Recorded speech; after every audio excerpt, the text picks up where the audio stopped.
Les basses sont les fondations de toute la musique que nous écoutons. S'il y en a trop peu, la musique semble terne et décharnée. Et si à l'inverse, elles sont trop présentes et mal contrôlées, on perd toute la finesse de la pièce musicale. Physiquement, on définit les basses comme des fréquences inférieures à 250 Hz. Ces fréquences ont en plus la particularité d'être les plus problématiques à traiter en termes d'acoustique des salles. Autant de raisons de s'y intéresser de très près. Pour améliorer son système hi-fi, il y a plusieurs solutions. On peut changer ses enceintes, son ampli, ses câbles. À chaque fois, on aura un résultat différent, mais pas forcément meilleur.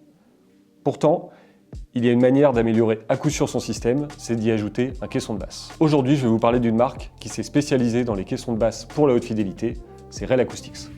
Un caisson, c'est une enceinte active qui est spécialisée dans la reproduction des basses. Une enceinte comme celle-ci, par exemple, la Sonetto 3 G2 de chez Sonus Faber, descend autour de 38 Hz. L'oreille humaine, elle, est capable d'entendre jusqu'à 20 Hz. Ce qui fait que cette enceinte n'est pas capable de reproduire l'intégralité des fréquences qu'on est capable d'entendre. Le rôle du caisson, c'est donc d'émettre les fréquences que l'enceinte n'est pas capable de reproduire. Comme je l'ai dit au début de la vidéo, les caissons Rel sont dédiés à la haute fidélité. Pour cela, ils ont adopté une construction bien spécifique et surtout des connectiques bien spécifiques. Pour reproduire le grave de façon qualitative, on utilise en général des charges closes, c'est-à-dire que le caisson est complètement fermé. Il faut des haut-parleurs très rigides. Là, on a des haut-parleurs développés par Rel extrêmement rigides. Ici, on a le haut-parleur actif et dessous, un haut-parleur passif. Mais la vraie force des caissons Rel se trouve à l'arrière. Donc, outre tous les réglages qu'on retrouve habituellement sur tous les caissons du marché, en niveau, en phase et en crossover, c'est-à-dire en fréquence de coupure. Petit insert sur la notion de crossover. Le crossover, ou fréquence de coupure en français, peut être défini comme la fréquence à laquelle le caisson cesse de fonctionner pour laisser la place aux enceintes. Cette fréquence est en général mesurée et donnée par le fabricant de l'enceinte. C'est un réglage essentiel, car si le caisson est réglé sur une fréquence de coupure trop basse, il vous manquera certaines fréquences, et si elle est réglée sur une fréquence trop élevée, vous aurez alors un doublement de niveau de certaines fréquences, et donc un effet loudness. Si cet effet n'est pas forcément désagréable, il n'est en tout cas pas fidèle à l'enregistrement. On voit deux spécificités vraiment spéciales à Rel. C'est l'amplification, qui est une amplification en classe AB, alors qu'on retrouve de la classe D sur la plupart des caissons du marché. La classe AB va donner de la fluidité et va permettre d'avoir une écoute beaucoup plus haute fidélité. L'autre spécificité, c'est la connectique. La connectique, c'est une connectique en speak-on qu'on retrouve uniquement sur les caissons Rel et qui est en fait une entrée haut niveau. Donc cette entrée haut niveau, elle va être utilisée avec ce câble spécifique qui est fourni avec tous les caissons Rel et qui est un câble qu'on va brancher directement à l'arrière de l'amplificateur. Donc ça a deux intérêts.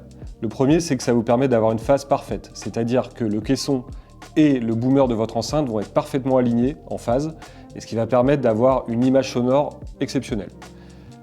Le deuxième intérêt, c'est que vous allez conserver la signature sonore de votre ampli. Certains amplis haute fidélité sont plus ou moins dynamiques, plus ou moins chaleureux, et le fait d'utiliser ce type de connectique va vous permettre de conserver la signature sonore tout en améliorant votre système. Donc en fonction de la taille de votre pièce et du type d'enceinte que vous allez avoir, vous allez choisir un caisson différent. Ici, vous avez une partie de la série T de chez Rel, donc T5, T7, T9, qui vont être adaptés à différents types d'enceintes et à différents types d'utilisation.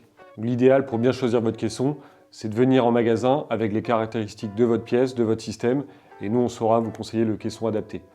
C'est aussi important qu'un caisson de basse soit installé par un professionnel parce qu'il y a tout un tas de réglages, de fréquences de coupure, de phase, qui vont vous permettre de tirer le meilleur du caisson de basse que vous aurez choisi. Le bon placement de votre caisson est primordial parce que suivant l'endroit où vous allez le placer dans la pièce, le résultat au point d'écoute va être complètement différent. En fait, idéalement, pour bien placer son caisson, il faudrait faire quelque chose de très contre-intuitif, c'est-à-dire de mettre le caisson à l'endroit où vous allez écouter, puis de vous déplacer dans la pièce, de trouver l'endroit où le grave est le meilleur, puis de placer le caisson à cet endroit-là. On se rend bien compte que c'est impossible puisque dans la plupart des cas, le caisson se retrouvait à peu près au milieu de la pièce, ce qui n'a aucun sens. Donc on va devoir faire des compromis. Une règle, la chose à ne jamais faire, c'est de mettre son caisson dans l'axe de la pièce. C'est ce qui paraît pourtant le plus logique, le plus intuitif, se dire on va mettre le caisson entre les deux enceintes, et pourtant c'est ce qu'il ne faut vraiment pas faire. Pourquoi? Parce que si vous faites ça, vous allez exciter le premier mode de la pièce, et donc créer une résonance très importante, et donc déformer énormément le signal musical. Le caisson, on va donc le placer plutôt sur les côtés de la pièce, voire même dans un angle, puisque dans un angle, en fait, on va renforcer le grave, et donc on va moins tirer sur l'ampli du caisson. À la question de savoir si vous avez besoin de 1 ou 2 caissons, la réponse clairement est 2 si vous pouvez, c'est-à-dire en mettre un par enceinte. Pourquoi? Parce que d'une part, on aura une réponse dans le grave beaucoup plus homogène dans la pièce. Et la seconde raison, c'est que malgré le fait que l'oreille ne soit pas capable de déceler d'où vient le grave, en vérité, comme les caissons montent assez haut en fréquence aujourd'hui, on est capable de distinguer, notamment sur les kicks de batterie, d'où vient le caisson. Et donc c'est quand même beaucoup plus réaliste quelque part d'en avoir un par enceinte. On le répétera jamais assez, le plus important c'est l'écoute. Donc on a toute une gamme en magasin, n'hésitez pas à venir nous voir, on se fera un plaisir de se déplacer chez vous avec un sub pour faire un essai.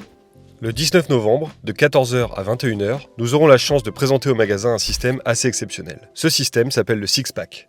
C'est un ensemble de 6 caissons de basse empilés par groupe de 3. Si vous êtes dans la région, c'est une occasion unique de discuter avec un représentant de la marque et d'écouter un système hors norme. N'hésitez pas à venir nombreux.